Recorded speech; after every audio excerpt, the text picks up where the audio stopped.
हमारी सुनो news channel के सभी दर्शकों को हमारी ओर से नमस्कार, सत श्री अकाल, आदाब। आप देख रहे हैं हमारी सुनो न्यूज़ चैनल। देखिए ये आगे की खास खबर। शर्मा जी, हमारी सुनो न्यूज़ चैनल में आपका हार्दिक अभिनंदन है, स्वागत है। राजेंद्र पाल शर्मा जी, मैं ये जानकारी लेना चाह रहा हूँ, आप यहाँ के अच्छे पत्रकारों में, हिंदी साहित्यकारों में आपकी गिनती होती है। मैंने भी प्रत्यक्ष रूप से काफ़ी लंबे समय से आपका देखा है कि आप हिंदी के समाचार पत्रों में, यहाँ ही नहीं मुख्य भूमि से बड़े बड़े अखबारों में आपने समाचार पत्रों में काम किया है। उसके बाद यहाँ भी एक समाचार पत्र हिंदी में निकाला है जिसका अच्छा प्रकाशन पाठकों ने बड़े अच्छे ढंग से पढ़ करके जो है उन्होंने उस पर अमल किया है। मेरे को जानकारी मिली है कि आप बहुत शीघ्र ही डॉक्टर दीवान सिंह की हिस्ट्री के ऊपर, उनके इतिहास के ऊपर एक बुक लिखने जा रहे हैं, एक किताब लिखने जा रहे हैं। आप ये बताइए, आखिरकार आपको डॉक्टर दीवान सिंह की जीवनी के ऊपर ऐसा क्या वो लगा कि आप मुझे डॉक्टर दीवान सिंह जी के ऊपर जो है यहाँ पर एक अपनी बुक रिलीज करनी है? मैं आपसे जानना चाहता हूँ। हाँ, इस बारे में आपको ये बतलाना चाहता हूँ। जब मैं अंडमान में जापानी सैन्य राज का काम कर रहा था, उसका लगभग काम पूरा हो चुका था, वो प्रकाशित भी हो चुका है पुस्तक, जापानी ऑक्यूपेशन में किस तरह अत्याचार होगा वगैरह वगैरह। इसी बीच में जो पंजाब सरकार द्वारा एक स्मृति ग्रंथ निकाला था डॉक्टर दीवान सिंह के बारे में। जब मैं उसे पढ़ रहा था तो मुझे एक जगह स्ट्राइक किया कि डॉक्टर साहब की पत्नी से उसका, क्योंकि उस समय यहाँ पे एक स्टेशन डायरेक्टर आए थे जिसका नाम था एन इकबाल सिंह, तो उन्होंने इसके ऊपर बहुत कुछ कार्य किया। काम करने के बाद फिर पंजाब सरकार में भी कुछ लोगों ने हेल्प किया और डॉक्टर दीवान सिंह को as a freedom fighter state government ने डिक्लेयर किया। इस बारे में जब इंदिरा गांधी, श्रीमती गांधी को पता चला तो श्रीमती गांधी ने डॉक्टर साहब की वाइफ को से मिलने का इच्छा व्यक्त की। तो डॉक्टर साहब की वाइफ मिली, जो दिल्ली जाके मिली, उनके साथ 1.5 घंटा का मुलाकात हुआ। मुलाकात के बदले जब उल्टी लगी तो श्रीमती गांधी ने कहा कि आप एक काम करिए, आवेदन कर दीजिए, तो हमारी सरकार सोचती है कि आपके पति को फ्रीडम फाइटर डिक्लेयर किया जाए या नहीं किया जाए, और हो सकता है आपको पेंशन मिला है। तो पेंशन सब सुनने से उसको थोड़ा कुछ खराब लगा डॉक्टर साहब की पत्नी को। वो चीज़ मेरे को छू गया, मन को छू गया, मन को भाव छू गया।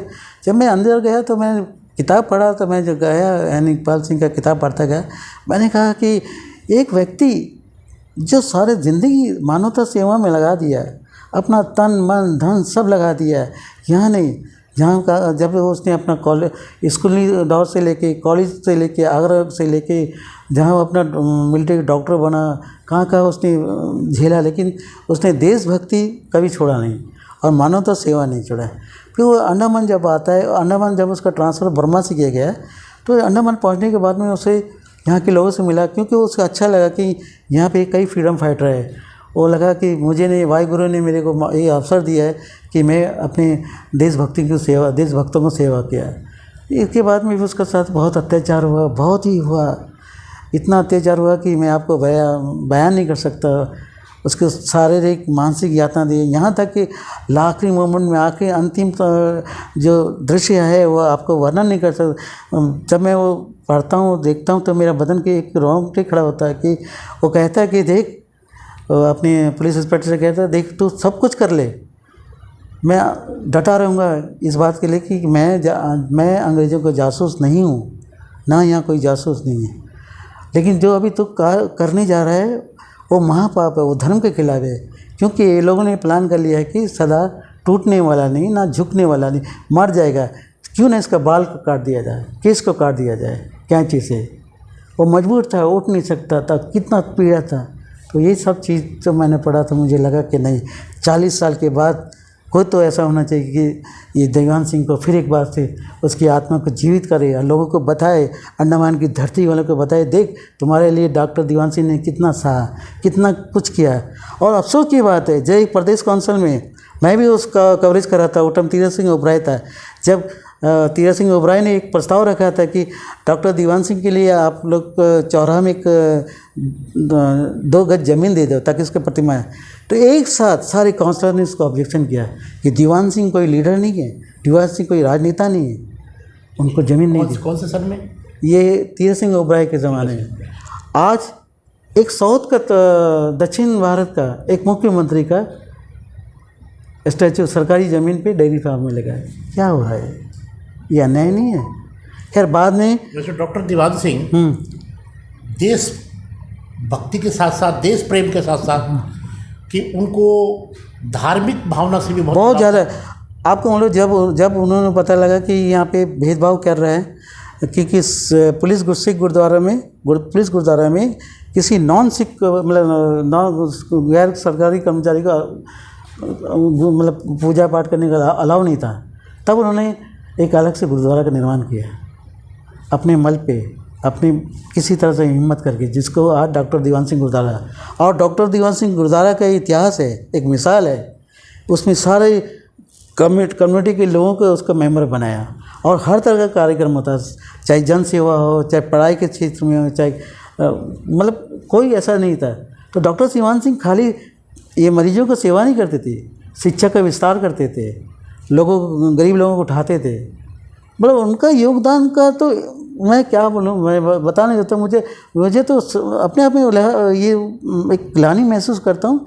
क्या वजह है कि यहाँ के लोग, छोड़िए जो लोग आज़ादी के बाद अंडमान आए उनकी बात नहीं करता हूँ, लेकिन जो लोग यहाँ पैदा हुए, जो लोग जापानी शासन में देखे, वो लोग कैसा ही इसके डॉक्टर दीवान सिंह के प्रति इतना उदासीन हो सकते हैं?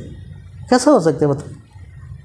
ये सब चीज़ ऐसी जानकारी मिली कि डॉक्टर दीवान सिंह साहब को रोस आइलैंड में जब वो उनको वहाँ छोड़ दिया गया कैदी के रूप में, तो वो वहाँ से आकर के जहाँ आज डॉक्टर उनके नाम पर गुरुद्वारा सुशोभित है, वहाँ आकर के जेलर से परमिशन लेकर के वो हमेशा यहाँ आकर के पाठ पूजा में लीन रहते थे। नहीं, इस बारे तो मैंने जहाँ तक पूरा अध्ययन किया है, अभी आपको बताऊँ, ज़मीन के दिए जाने के बारे में भी विरोधाभास हो रहा है। क्योंकि एन इकबाल सिंह बोलता है कि जब डॉक्टर दीवान सिंह और उसकी कमेटी ने उस समय के डिप्टी कमिश्नर से मुलाकात की तो ज़मीन का एक टुकड़ा देने के लिए, उसने डायरेक्ट रिफ्यूज़ कर दिया। उसने कहा कि नहीं दे सकते, ऑलरेडी एक पुलिस गुरुद्वारा है, क्यों नहीं जाते। तो दीवान सिंह ने रखा कि देखिए साहब, जो सरकारी कर्मचारी है तो वो पूजा पाठ कर सकती है, जो सरकारी कर्मचारी है वो पूजा पाठ नहीं कर सकते, तो कहाँ जाएंगे। खैर उस समय नहीं दिया। बाद में फिर एक पंजाब से एक अंग्रेज़ आया था, वो आया था क्योंकि पंजाब से अंग्रेज़ आया था तो उसको पता था सिख धर्म का महत्व क्या है, तो उसने तुरंत उनको ज़मीन दे दी है। लेकिन इसी चीज़ को सरवण सिंह जो अभी मौजूदा दौर में जो प्रधान है, वो कहते हैं ऐसा बात नहीं है। ये ज़मीन जो है स्वरूप लाल जी, उसके जो पिता सतीश खन्ना और उसका एक पार्टनर श्रीनिवासन, वहाँ एक ज़माने में लकड़ी का मिल हुआ करता था, उन्होंने दान दिया। तो इस तरह जो आप सुनते थे कि औरत से इधर आके पूजा पाठ करते थे, इस तरह चलता रहता है। मतलब किताब को देखा जाए तो जो एन इकबाल सिंह ने काफ़ी रिसर्च करके किताब लिखा, उसमें इसका जिक्र नहीं आया। तो आप जो डॉक्टर दीवान सिंह जी के ऊपर जो किताब लिख रहे हैं, तो उसका विमोचन कब तक होगा और उससे क्या आने वाले यहाँ के जो अपने जो समाज के या अपने और भी द्वीपवासी हैं उनको क्या प्रेरणा मिलेगी? देखिए, मैं आपको साफ कह जाता हूँ, अंडमान में अगर मैं विमोचन की मेरा एक राजदाता था, पहले राजदाता, तो उसने कई किताबें लिखी, विमोचन कराने के पक्ष में नहीं था, नंबर 1। नंबर 2, यहाँ के विमोचन कराने से किताब पढ़ जाएगी। मैं विमोचन कराना चाहता हूँ इस किताब को आगरा में, क्योंकि डॉक्टर दीवान सिंह ने आगरा में ही पढ़ाई की, तो मेरी इच्छा है कि आगरा से ही रिलीज़ करूँ। फिर यहाँ पे अगर आप साथ देंगे तो मैं आपके द्वारा एक आयोजन करके यहाँ पे विमोचन कर सकता हूँ। ये किताब संभवतः आपको जून जुलाई अगस्त तक आ जाएगी, क्योंकि ये बहुत ही लार्ज स्केल में छाप रहे हैं हम लोग। नॉट लेस देन 5000 कॉपी छाप रहे हैं। कि हमारा यह है कि हर गुरुद्वारा में जाना है, हर गुरुद्वारा, देश के जितने गुरुद्वारा है उसमें जाना है, कॉपी फ्री डिस्ट्रीब्यूशन करना है। तो मैंने कमेटी वाले से बात करूँगा कि आने वाले दिन में आप मेरे को फाइनेंशियली मदद, क्योंकि मैं अपना 50,000 के आसपास मैं खुद लगाने जा रहा हूँ, क्योंकि मैं फाइनेंस कर रहा हूँ। नहीं है उनका कर्तव्य बनता है कि जब डॉक्टर दीवान सिंह जी के ऊपर आप एक बुक लिख रहे हैं तो उनको कुछ ना कुछ आर्थिक मदद जो है होनी चाहिए। आपका बहुत बहुत धन्यवाद इतना समय देने के लिए। धन्यवाद। फिर दोबारा मुलाकात होगी आपसे और हमारी शुभकामनाएं आपके साथ है, आपकी पत्रिकाओं के साथ है कि वास्तव में आपकी लेखनी के माध्यम से द्वीपवासियों को, भारतवासियों को अंडमान की जानकारी मिल सके। धन्यवाद।